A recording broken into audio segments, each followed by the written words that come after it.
Le retour de la Fiat Panda se fera en électrique et pas cher selon Olivier François. La Panda a fait de nombreuses émules depuis 1980 et semble être prête à s'adapter à la volonté de sa maison mère, Stellantis. Elle pourrait en effet opérer une progressive transition vers le tout électrique. Ainsi, une quatrième génération de Fiat Panda devrait voir le jour sous peu avec 2 versions dispo à la clé.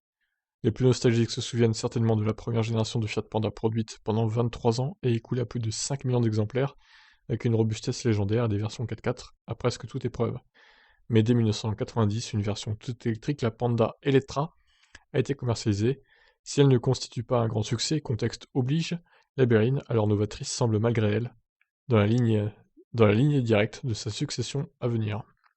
En effet, 3 générations de Fiat plus tard, la Panda toute électrique va faire son retour, selon les annonces faites par le PDG de Fiat, Olivier François. Si la rusticité et la facilité d'entretien de la Panda ne sont que de lointains souvenirs, Monsieur François souhaite faire de ce nouveau modèle la petite sœur de la Elettra sur au moins 2 points, une version berline et un prix d'achat attractif.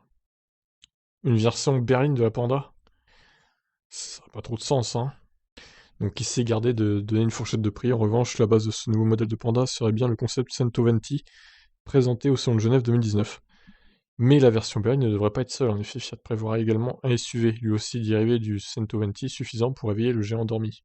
Que serait Fiat selon Olivier François? Ce dernier semble en tout cas assez serein quant à l'avenir de la firme, car lors d'une interview accordée à Auto Express, il ajoutait que nous, la direction de Fiat, n'avons même pas commencé à réveiller le géant. Pour rendre sa Panda 2.0 abordable, Fiat miserait notamment sur un design minimal et des possibilités de personnalisation multiples. Le programme For You doit permettre aux acheteurs et acheteuses de choisir 4 personnalisations de toit, de pare-chocs, de garde-boue et de peinture. Il en est de même pour l'intérieur, avec la possibilité de transformer le tableau de bord en mode plug and play selon les désirs de chacun.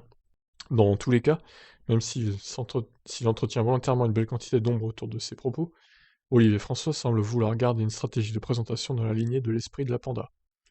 Il y aura un avenir pour Panda en tant que nom, c'est pourquoi j'ai d'abord présenté... Ah, Windows, merci. Ça fait longtemps. Vous nous avez pas manqué, hein.